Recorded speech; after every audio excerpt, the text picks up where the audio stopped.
Hello, beautiful friends. Yes, you read that right. I did quit eating sugar, and I'm gonna tell you how. I'm not gonna beat around the bush. So, I got diagnosed with IBS when I was 16, if you didn't already know that, and was trying to figure out for years, like I've tried every test, I've seen naturopaths and different doctors and specialists and elimination diets and cut gluten, cut dairy, like tried all these different things. And last year in December, I noticed my symptoms were getting really bad again. And I was like, shoot, like I don't know what else I can cut from my diet or how much more I can like I was exercising regularly. I was trying, stress, okay, tried to manage it. You know, it is what it is. And I know that's probably the issue still. But I didn't really eat gluten, wasn't eating dairy, like the occasional thing here and there, but for the most part, no. What else? Like so many veggies, complex carbs, like you name it, I was trying it.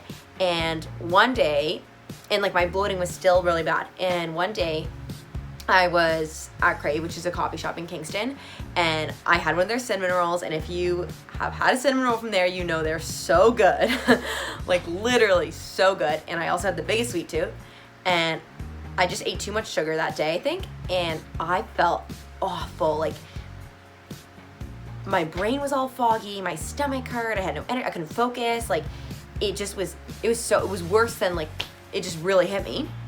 And I sat down, it was like 10 o'clock at night, and I sat down and I Googled sugar IBS, and like a million things popped up. And it was amazing to me because no doctor or like diet, like nothing had really mentioned like cut sugar. And so I dug into it, I did a bit more research, and I kind of self-diagnosed with, what is it?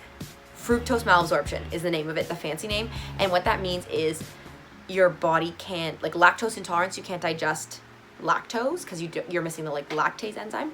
It's the same thing, but for fructose. So this is artificial and natural. So there's certain fruits that are very high in fructose, like think tropical fruits, mangoes, pineapples, very sweet things. Those, as well as almost all added sugars have like really, really high amounts of fructose in them. So I won't go into all the details. If it's something that you think might be of concern to you, definitely look into it. Fructose malabsorption.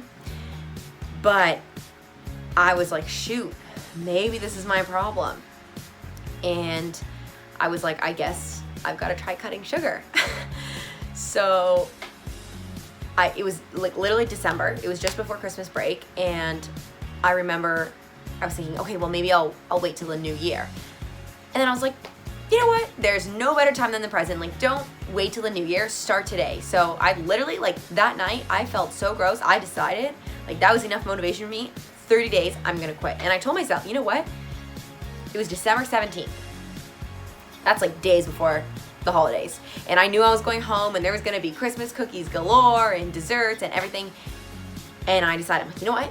If you can cut sugar now, you can do it. And you can do it. You can do it for as long as you want. You can do it anytime, whatever.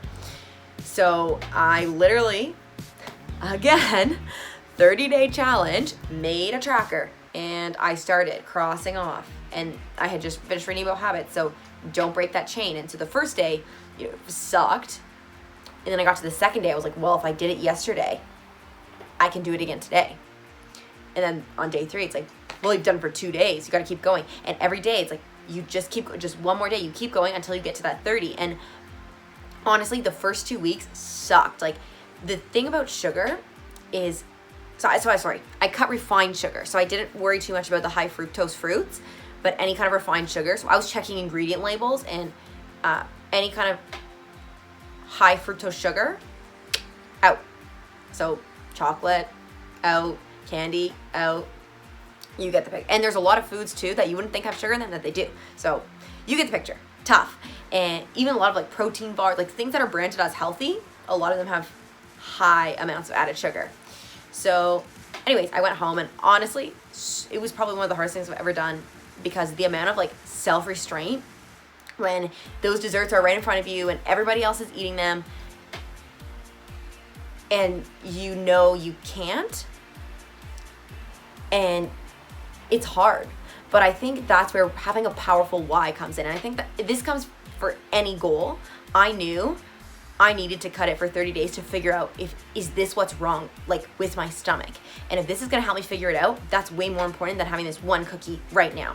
So maybe that's not sugar for you, maybe that's something else.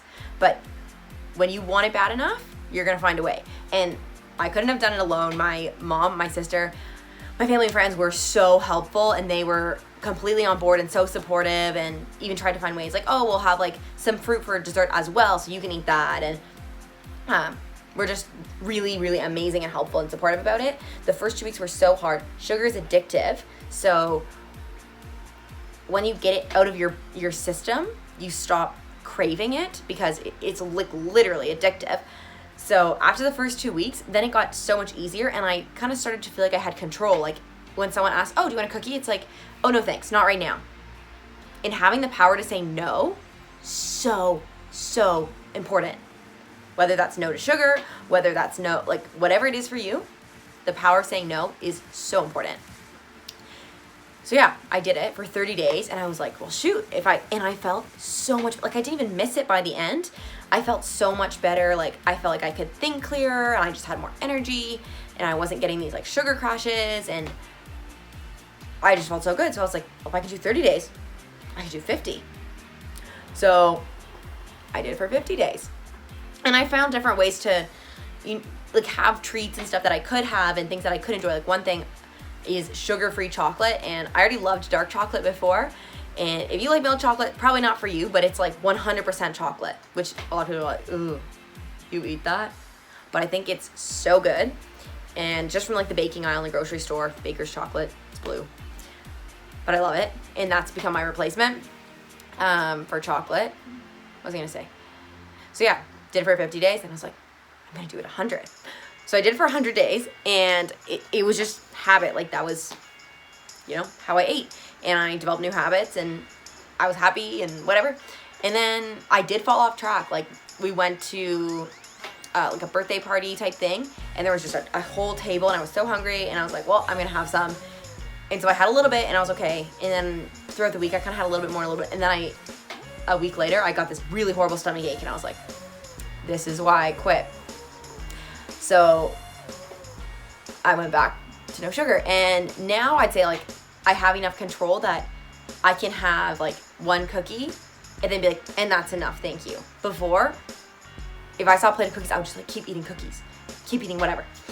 But yeah, now I can, like sometimes I'll have a treat and really enjoy it, and then other times I'll pass on it. So it's just figuring out what works for you and your body. And I'm not saying that everybody should go out and eliminate sugar, because I think it's so important to treat yourself. And like I have a sweet tooth, and if it's in moderation, that's great, and if you have control over how much you're eating, that's great. But if you don't, figure out what needs to change.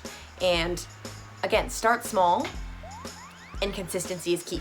Every day for 30 days, do it. So I hope that's helpful to you.